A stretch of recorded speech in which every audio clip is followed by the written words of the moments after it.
Assalamualaikum warahmatullahi wabarakatuh. Ketemu lagi dengan saya, Roni Marzuki, di channel Darah Juang. Baru-baru ini, Bengkulu digemparkan dengan informasi pernikahan sejenis, tepatnya di Bengkulu Utara. Namun ternyata, di Indonesia, tidak hanya sempat terjadi pernikahan sejenis di Bengkulu Utara. Tonton video ini sampai selesai untuk mengetahui pesan apa yang ingin kami sampaikan. Dan jangan lupa klik tombol like dan subscribe jika menyukai tayangan kami kali ini. Lanjut, jangan lupa klik subscribe, like, dan lonceng notifikasi. Rangkuman pertama datang dari Bengkulu Utara. Sebut saja Bunga, gagal menikah karena kedapatan calon suami adalah perempuan. Bunga mengaku belum begitu lama mengenal calon suami. Calon suami dikenal melalui jejaring sosial Facebook.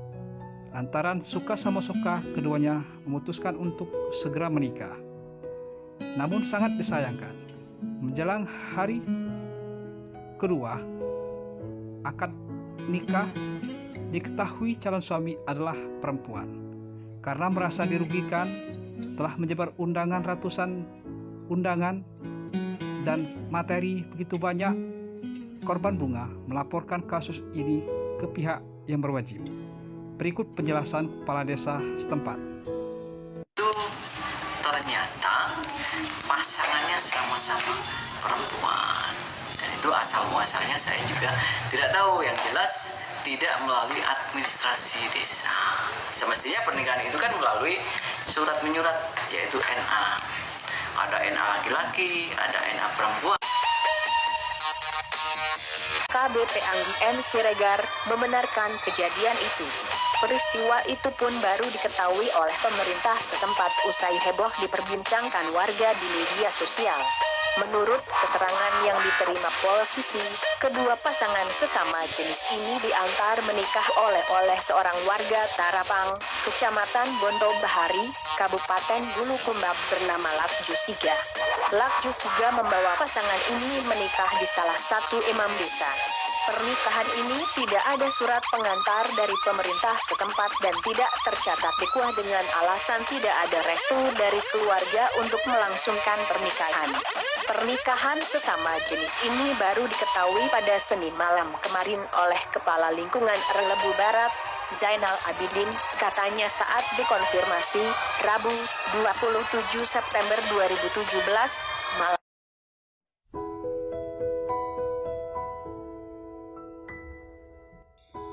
Tahun 2015 lalu, Indonesia, khususnya Bali, dikejutkan dengan beredarnya foto pernikahan sejenis di dunia maya Facebook.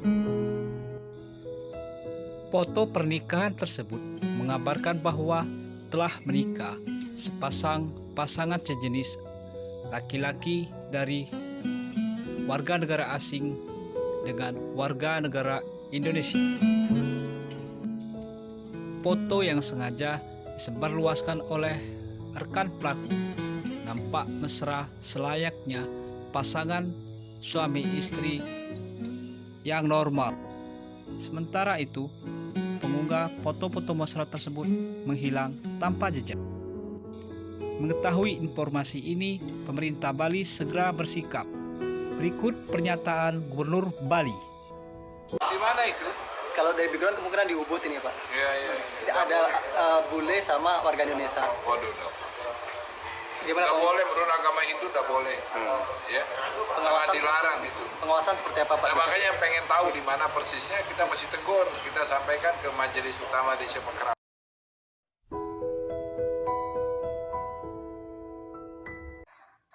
Proses pernikahan sejenis berlangsung di Desa Pancakarya, Kecamatan Ajung, Kabupaten Jember pada Juli lalu. Berdasarkan Undang-Undang Perkawinan, maka pernikahan ini tidak sah karena tidak memenuhi syarat dan ketentuan perkawinan sebagaimana tercantum dalam undang-undang. Majelis Ulama Indonesia Perwakilan Jawa Timur mengecam tindakan ini. Menurut MUI, tindakan yang dilakukan MF dan AA ini merupakan tindakan yang melanggar undang-undang dan masuk kategori fatwa pelanggaran MUI. Di Majelis Ulama Indonesia, fatwa yang mengatur ini adalah fatwa tentang lesbian, gay, sodomi dan pencabulan. Ini jadi satu fatwanya. Di sana disebutkan bahwa pernikahan atau hubungan laki-laki dan perempuan dalam konteks hubungan seksual itu hanya boleh dilakukan dengan melalui proses pernikahan yang sah. Nah, pernikahan yang sah itu dilakukan bukan antara sesama jenis, tapi pernikahan yang beda jenis ya, laki-laki dan perempuan. Undang-Undang Nomor 1 Tahun 74 Pasal 2 Ayat 1 menyatakan bahwa pernikahan dinyatakan sah apabila dilaksanakan sesuai dengan ajaran agama.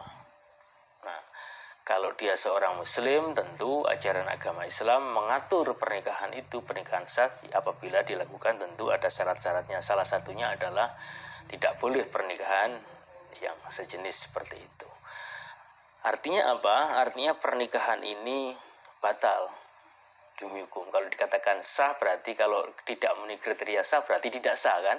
Tidak sah itu artinya batal demi hukum dari sisi pernikahannya. Di sisi lain, MF dan AA alias SB mengaku telah saling mengenal 1 tahun sebelum pernikahan. Untuk memenuhi syarat-syarat pernikahan, keduanya mendapatkan kelengkapan berkas dari pihak ketiga dengan membayar sejumlah uang. MF, 1 tahun berpacaran dengan AA ya. Kira-kira kamu sudah tahu atau belum kalau AA ini ternyata sebenarnya adalah laki-laki juga? Sebelumnya ya belum tahu.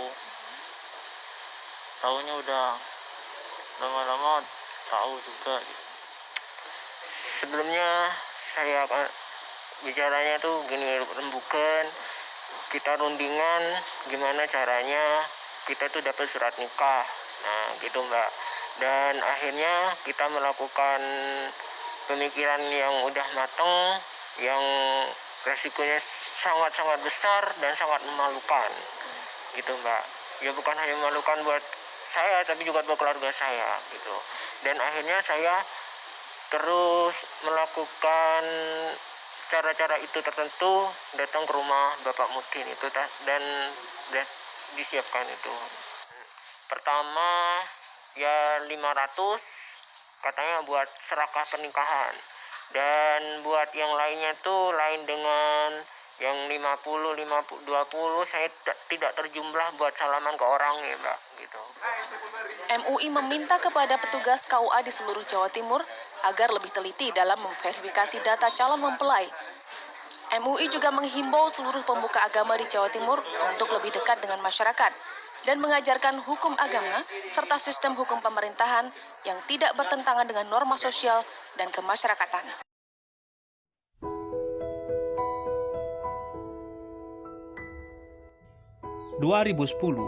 di Bekasi, Jawa Barat, pernikahan sejenis terbongkar setelah berjalan 6 bulan.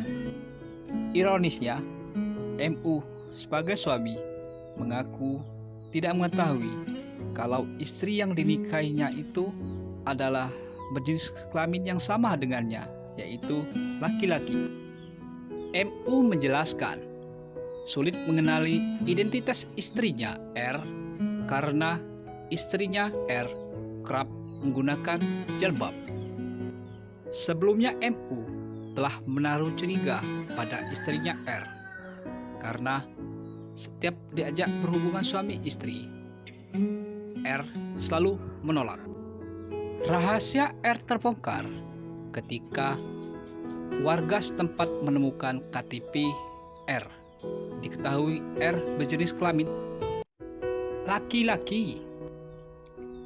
Usut punya usut, ternyata sebelumnya keduanya saling mengenal melalui jejaring sosial Facebook. Di Facebook, tersangka R mengaku sebagai seorang wanita dengan nama Francisca Anastasia Octavia. R mengaku sebagai seorang wanita yang bekerja sebagai pramugari. Untuk melancarkan aksinya menikahi MU, R memalsukan seluruh dokumen seperti KTP, KK, dan dokumen-dokumen lainnya. Berikut pengakuan R yang dapat kami rangkum. Beraktivitas selayaknya seorang perempuan untuk menutup identitas saya sebagai laki-laki, saya menggunakan tudung. Dengan tidak melepas. Akibat perbuatannya, tersangka R mendapat hukuman kurungan penjara. Tersangka R dituding telah memalsukan dokumen dan menipu korban M. Alhamdulillah, akibat hukuman ini, tersangka R menyesali perbuatannya dan nyatakan permohonan maaf pada korban. Intinya di sini saya mau menjelaskan bahwa penyesalan itu benar-benar saya rasa selama kurang lebih 2 bulan saya di sini, dan mudah-mudahan saya juga minta teman-teman berdoa buat saya, mudah-mudahan hukuman saya ringan dan nanti suatu saat saya bebas akan membahagiakan orang tua. Teman-teman, saudara-saudara yang berbahagia di rumah, jangan main-main dengan pernikahan. Karena negara ini terkait dengan pernikahan ada yang mengatur, yaitu undang-undang. Salah sedikit, bukan hanya kita terbentur dengan undang-undang, tetapi hukum adat dan hukum Tuhan siap menunggu Anda. Berdasarkan Undang-Undang Nomor 1 Tahun 1074, negara tidak mengakomodasi pernikahan sesama jenis. Di pasal 1 menjelaskan perkawinan adalah ikatan lahir batin antara seorang pria dan seorang wanita sebagai suami istri dengan tujuan membentuk keluarga atau rumah tangga yang bahagia dan kekal berdasarkan ketuhanan Yang Maha Esa. Artinya, pernikahan di Indonesia akan sah jika mengikuti ketentuan agama. Dan dijelaskan kembali di pasal 2. Perkawinan sesuai dengan ajaran agama, yaitu hubungan seksual dapat dilakukan jika telah menikah secara sah. Selanjutnya, menikah hanya boleh dilakukan oleh pasangan yang berbeda jenis. Artinya, pasangan yang sejenis seperti laki-laki dan laki-laki, perempuan dan perempuan dinyatakan tidak sah. Selanjutnya, gunakan teknologi informasi seperti Line, Facebook, WhatsApp, dan lain-lain secara bijak. Jangan sampai terjebak seperti tayangan kita tadi. Jangan sampai terjebak seperti tayangan kita tadi. Demikian, saya Roni Marzuki, mohon pamit undur diri. Jika ada kesalahan dan kekurangan, saya mohon maaf. Wassalamualaikum warahmatullahi wabarakatuh.